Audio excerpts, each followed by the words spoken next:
नमस्कार दोस्तों, स्वागत है आपका आपके अपने चैनल ब्रेन बूस्टर में। दोस्तों, सबसे पहले तो आप सभी का बहुत-बहुत धन्यवाद हमें सपोर्ट करने के लिए। दोस्तों, इतना ही कहूँगा कि यदि अभी अभी तक आपने हमारा चैनल सब्सक्राइब नहीं किया है, तो पहले तो आप लोग कर लीजिए सब्सक्राइब। और फिर आज की वीडियो में हम बात करने वाले हैं भारतीय संविधान के कुछ महत्वपूर्ण अनुच्छेद के बारे में, जो हर एग्ज़ाम्स में यानी कि हर तीसरे एग्ज़ाम में पूछे जाते हैं यहाँ से प्रश्न। ठीक है? आज हम ऐसे महत्वपूर्ण अनुच्छेद को हम डिस्कस करने वाले हैं। उम्मीद करता हूँ ये वीडियो आपको बहुत ज़्यादा पसंद आएगी। चलिए देखते हैं।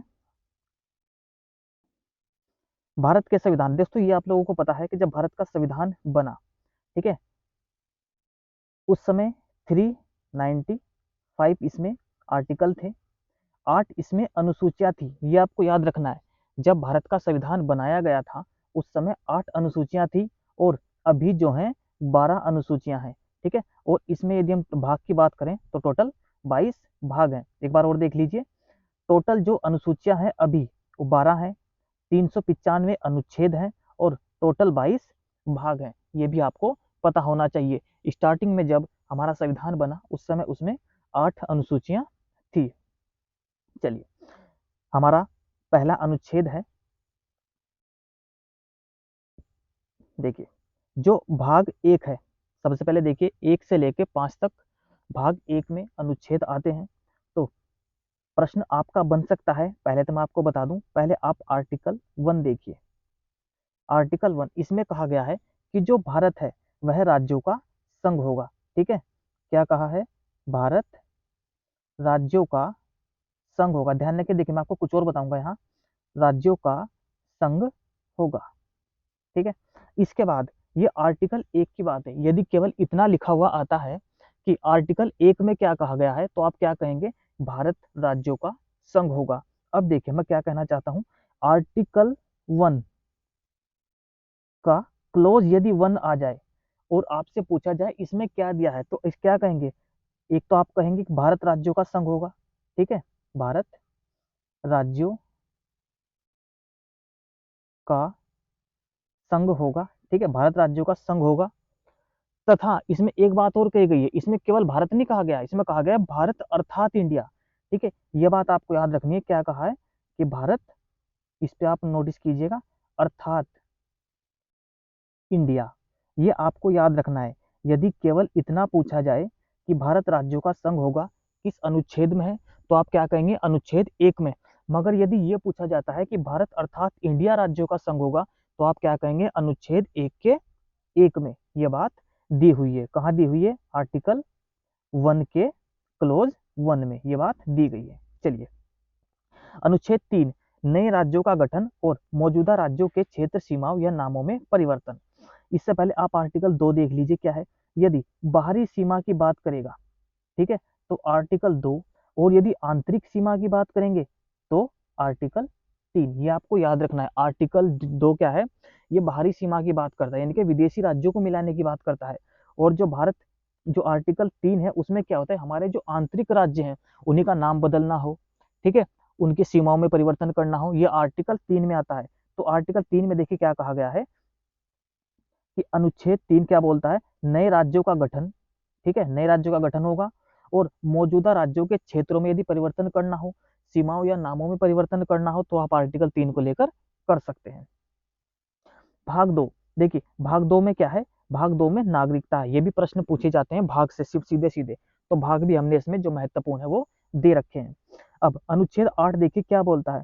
भारत के बाहर रहने वाले भारतीय मूल के कुछ व्यक्तियों के नागरिकता के अधिकार। ठीक है? जो भारत से बाहर रह रहे हैं और जो भारतीय मूल के कुछ व्यक्ति हैं उनकी नागरिकता के अधिकार कहाँ दिए गए हैं? तो अनुच्छेद 8 में दिए गए हैं। अनुच्छेद 10 में देखिए, नागरिकता के अधिकारों की निरंतरता, यानी कि कब नागरिकता के जो अधिकार है उनकी निरंतरता बनी रहेगी, ये आर्टिकल 10 में है। आर्टिकल 11, संसद कानून द्वारा नागरिकता के अधिकार को विनियमित करती है। यानी कि संसद क्या करती है? संसद कानून बनाएगी और उन कानूनों के द्वारा जो नागरिकता है उसको विनियमित करेगी। ये बात आपको पता होनी चाहिए। तो यदि ऐसा भी प्रश्न बन सकता है कि नागरिकता के अधिकार को विनियमित करने वाले कानून कौन बनाएगा, तो आपके ऑप्शन हो सकते हैं राष्ट्रपति, उपराष्ट्रपति, राज्यपाल या संसद। तो आप क्या कहेंगे? संसद। संसद कानून बनाती है जिससे नागरिकता के अधिकार को विनियमित किया जा सके। नेक्स्ट देखिए भाग 3। अब हम बात करेंगे भाग 3 के बारे में। भाग 3 क्या बोलता है? सबसे पहले देखिए अनुच्छेद 14, यह है कानून के समक्ष समता, यानी कि कानून के जो समक्ष है हर व्यक्ति एक समान होता है।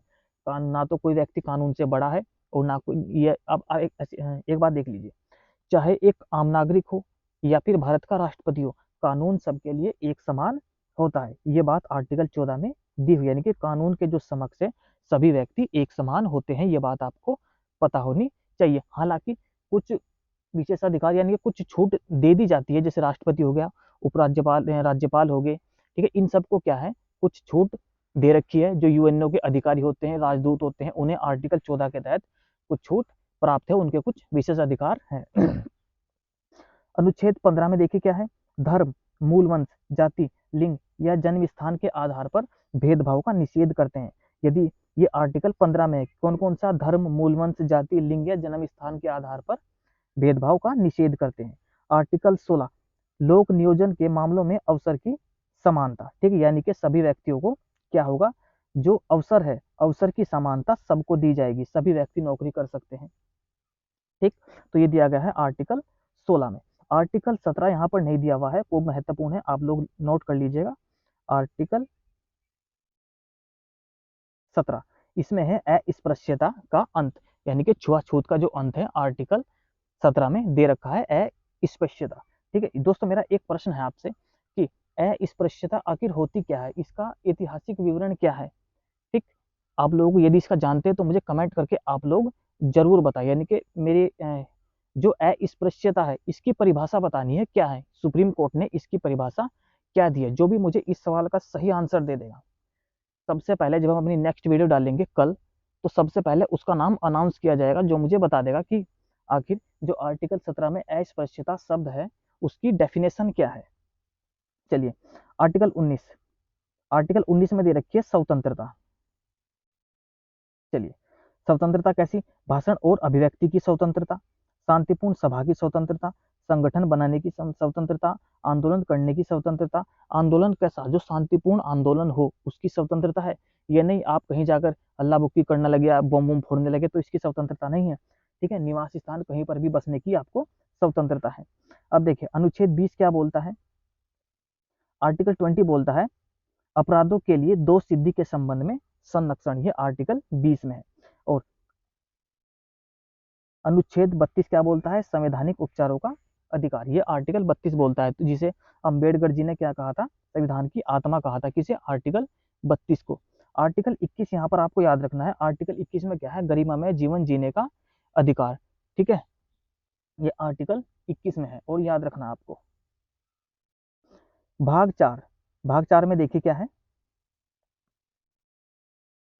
भाग 4 राज्य के नीति निदेशक सिद्धांत। ठीक है, ये भाग 4 में दे रखे हैं, आपसे भी पूछा जा सकता है भाग 3 में क्या है, तो मौलिक अधिकार है, भाग 4 में क्या है, डीपीएसपी। ठीक है, राज्य के नीति निदेशक सिद्धांत, इसमें देखिए आप आर्टिकल 39, इसमें क्या कहा गया है, नीति के कुछ सिद्धांतों का राज्य द्वारा पालन किया जाना। ठीक है, समान कार्य के लिए समान वेतन, ये भी आर्टिकल 39 में, यानी कि कोई औरत यदि काम करती है तो उसे भी समान वेतन दिया जाएगा, कोई पुरुष यदि काम करता है तो उसे भी समान वेतन दिया जाएगा। ये किस में है, अनुच्छेद 39 में है। अब देखिए अनुच्छेद 41 में क्या है, कुछ मामलों में काम, शिक्षा और सार्वजनिक सहायता पाने का अधिकार, ये कुछ ही मामलों में आपको काम, शिक्षा और सार्वजनिक सहायता का अधिकार है। अब देखिए अनुच्छेद 43 में क्या है, श्रमिकों के लिए जीवन निर्वाह मजदूरी, ये आर्टिकल 43 में। दोस्तों यहीं पर नोट कर लीजिए, यदि कहीं पर कुटीर उद्योग की बात आती है, ठीक है, कुटीर उद्योग, मैं हल्का सा लिख देता हूँ दोस्तों, मोबाइल से रिकॉर्ड करता हूँ तो इसलिए क्या है थोड़ा लिखने में दिक्कत आती है। कुटीर उद्योग, यदि प्रश्न ये बने कि कुटीर उद्योगों का वर्णन कहाँ है, तो आप क्या कहेंगे, आर्टिकल 43 में है। आर्टिकल 44 बहुत महत्वपूर्ण, कई बार एग्जामों में पूछा जा चुका है दोस्तों, ये प्रश्न ऐसे हैं जो कई एग्जामों में और लगातार पूछे जा रहे हैं, तो आपको इनका पता होना चाहिए। दोस्तों वीडियो आपको पसंद आए तो आप सब्सक्राइब जरूर कर लें, लाइक जरूर करें। आर्टिकल 44 क्या कहता है, नागरिकों के लिए समान नागरिक संहिता। अभी उत्तराखंड में नागरिकों के लिए समान नागरिक संहिता लेके आने की बात यहाँ पर चल रही है। चलिए भाग 5 देखिए, संघ की कार्यकारिणी और संसद, तो ये किस में दिया गया है, भाग 5 में दिया गया है, संघ की कार्यकारिणी और संसद। इसमें देखिए अनुच्छेद 72, ये बहुत महत्वपूर्ण है, दोस्तों वही लिए गए हैं जो सब कुछ ज्यादा ही महत्वपूर्ण है, ठीक है, बाकी हमने छोड़ दिए हैं इसमें। अनुच्छेद 72 ये क्या है, राष्ट्रपति की समाधान शक्ति है। कुछ मामलों में सजा को निलंबित करना, हटाना, कम करना, ये सब क्या है, राष्ट्रपति की शक्ति है। अनुच्छेद 80 राज्यों की परिषद की संरचना, ठीक है, यानी कि जो राज्यसभा होगी उसका क्या क्या परिषद होगा, क्या कितने उसमें सदस्य होंगे, इन सब का जिक्र इसमें किया हुआ है। अनुच्छेद 82 प्रत्येक जनगणना के बाद पुनर्समायोजन किया जाएगा, अनुच्छेद 82 के तहत। अनुच्छेद 102 देखिए, सदस्यता के लिए निहरता, ठीक है, अनुच्छेद 102 में इसका वर्णन कर रखा है। अनुच्छेद 123 इसमें देखो क्या दिया हुआ है, संसद के अवकाश के दौरान अध्यादेश जारी करने की राष्ट्रपति की शक्ति, यानी कि राष्ट्रपति अध्यादेश कैसे जारी करेगा, तो आर्टिकल 123 के तहत करेगा। आर्टिकल 124 सर्वोच्च न्यायालय की स्थापना 124 में है।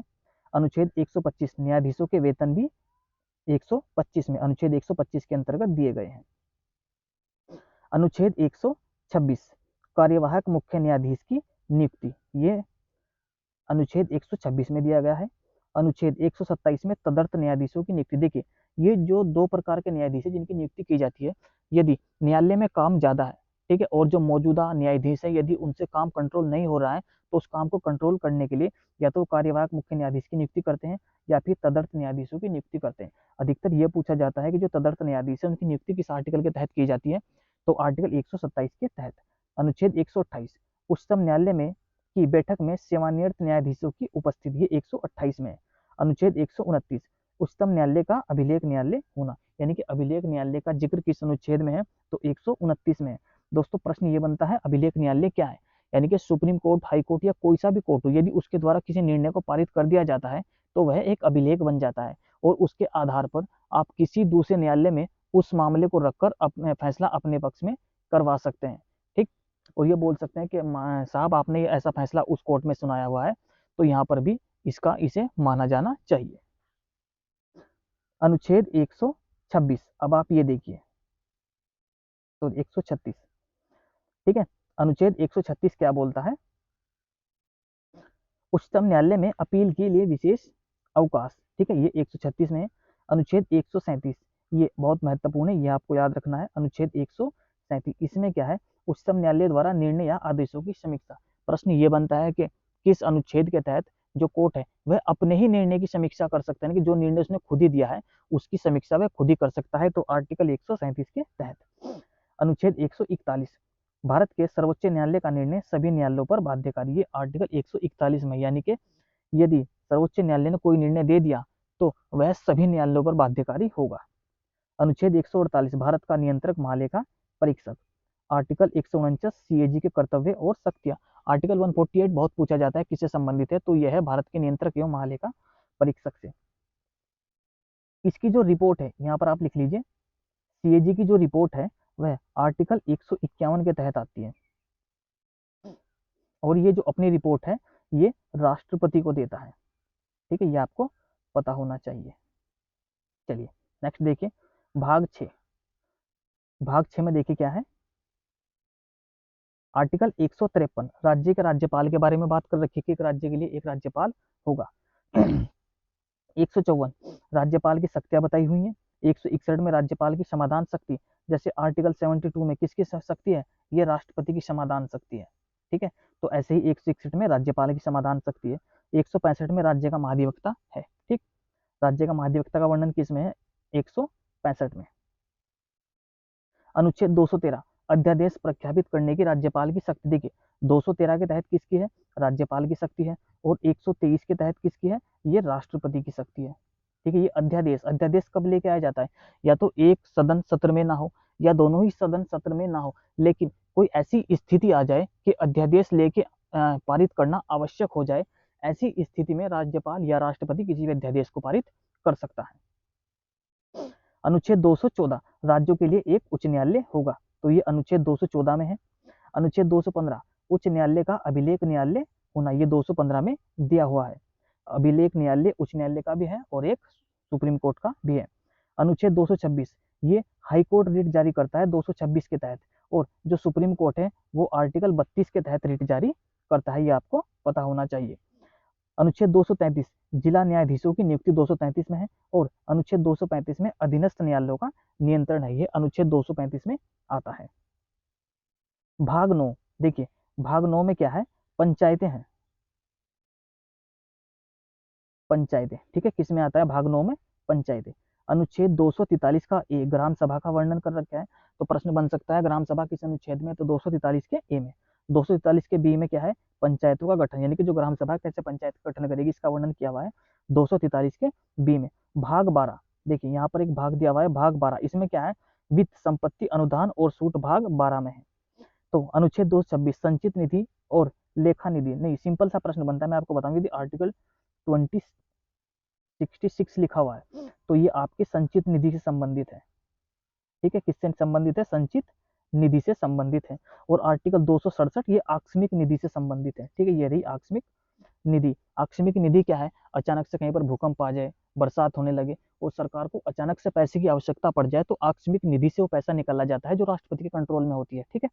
चलिए नेक्स्ट देखते हैं, अनुच्छेद 280 का संबंध वित्त आयोग से है। दोस्तों हम फास्ट चल रहे हैं क्योंकि हमें क्या थोड़े ज्यादा आर्टिकल कवर करने हैं। 280 वित्त आयोग, वित्त आयोग किसमें है, अनुच्छेद 280 में। 300 ए संपत्ति का अधिकार, इसे देखिए 44वां संविधान संशोधन हुआ था 1978 में, और इस संविधान संशोधन के तहत आर्टिकल 31 में एक संपत्ति का अधिकार हुआ करता था, और यहाँ से इसे खत्म करके 301 में इसे रख दिया गया। अब ये क्या बन गया, एक विधिक अधिकार आपका या कानूनी अधिकार आपका एक बन गया है। इसे कानूनी अधिकार क्यों बनाया गया, इसकी बात मैं आपको बताऊंगा जब हम अनुसूचियां पढ़ेंगे, ठीक है, अच्छे से। भाग 14, भाग 14 में देखिए क्या है, केंद्र और राज्य के तहत सेवाएं। 312 अखिल भारतीय सेवाएं। प्रश्न बनता है कि भारत में कितनी अखिल भारतीय सेवाएं हैं, तो भारत में 3 अखिल भारतीय सेवाएं हैं, आईएएस, आईपीएस और एक आपकी आईआरएस, ये 3 अखिल भारतीय सेवाएं हैं भारत के अंदर। अनुच्छेद 315 संघ और राज्यों के लिए लोक सेवा आयोग, ठीक है, लोक सेवा आयोग किसमें, 315 में। अनुच्छेद 320 लोक सेवा आयोग के कार्य दिए गए हैं। भाग 14 देखिए, भाग 14 में क्या है, न्यायाधिकरण। भाग 14 में है, 14 के ए में, याद रखना 14 के ए में क्या है, न्यायाधिकरण है। अनुच्छेद 323 का ए प्रश्न बनता है कि प्रशासनिक अधिकरण की जो बात है वो किस अनुच्छेद में की गई है, तो अनुच्छेद 323 में प्रशासनिक अधिकरण के बारे में बताया गया है। भाग 15 में क्या है, चुनाव। 324 निर्वाचन का अधीक्षण, निर्देशन और नियंत्रण करना, ये किसके में, अनुच्छेद 324, ये चुनाव आयोग का कार्य है। 325 बहुत महत्वपूर्ण, 325 और 326 ये आपको दोनों आर्टिकल रटे होने चाहिए, बहुत महत्वपूर्ण। देखिए 325 क्या बोलता है कि किसी भी व्यक्ति को धर्म, मूल, वंश, जाति, लिंग के आधार पर किसी विशेष मतदाता सूची में शामिल होने या शामिल होने का दावा करने के लिए अपात्र नहीं होना चाहिए, ठीक है, यानी कि इन आधार पर धर्म, मूल, वंश, जाति या लिंग के आधार पर किसी के साथ विभेद नहीं किया जाएगा। और 326 क्या बोलता है, वयस्क मताधिकार के बारे में, ठीक है, वयस्क मताधिकार, तो इस भारत की विधानसभा का जो चुनाव होगा वयस्क मताधिकार के आधार पर होगा, ये 326 में कह रखा है। अब देखिए भाग 17, भाग 17 में क्या है, राजभाषा। राजभाषा किस भाग में दी गई है, तो भाग 17 में दी गई है। 343 संघ की राजभाषा दे रखी है। अब यहाँ भी आपको एक बात याद रखनी है, देखिए क्या कहना चाहता हूँ मैं, यदि केवल 8 तो 343 दे तो होगा कि भारत की राजभाषा हिंदी होगी, ठीक, इतना, क्या भारत की राजभाषा हिंदी है, कि राजभाषा हिंदी होगी। 343 यदि केवल इतना लिखे तो आपको इस पर ध्यान रखना है कि भारत की राजभाषा हिंदी होगी, लेकिन यदि वो लिख दे 343 का क्लोज वन, तब आप क्या कहेंगे कि भारत की जो राजभाषा है वो हिंदी होगी और उसकी जो लिपि होगी वो देवनागरी होगी, तब आपको ये पूरा लिखना है, ठीक है दोस्तों। ये प्रश्न आया हुआ है इसलिए मैं ऐसा बता रहा हूँ। 343 होगा तो भारत की राजभाषा हिंदी होगी, 343 का क्लोज वन होगा तो हिंदी भारत की राजभाषा होगी, लेकिन उसकी जो लिपि होगी देवनागरी होगी, तो वहां पर लिपि की भी बात आपको करनी है। नेक्स्ट देखिए 345 किसी राज्य की राजभाषा या भाषाएं, ये किस में दिया हुआ है, ये दिया हुआ है 345 में। 348 उच्चतम न्यायालय और उच्च न्यायालयों में प्रयोग की जाने वाली भाषा 348 में है। और 351 में देखिए हिंदी भाषा के विकास के निर्देश दिए हुए हैं 351 में।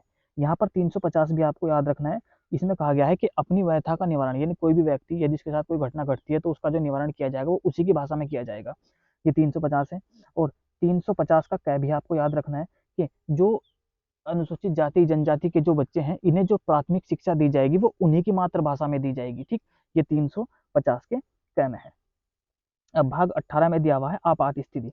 अब इसमें देखिए तीन है, 352, 356 और 360। इसको क्या बोलते हैं? राष्ट्रीय आपातकाल 352, राष्ट्रपति शासन 356 और वित्तीय आपातकाल 360 के तहत। वित्तीय आपातकाल अभी तक भारत में एक बार भी नहीं लगा है, ये भी प्रश्न पूछा गया है, तो आपको पता होना चाहिए कि वित्तीय आपातकाल भारत में अभी तक एक बार नहीं लगाया गया है।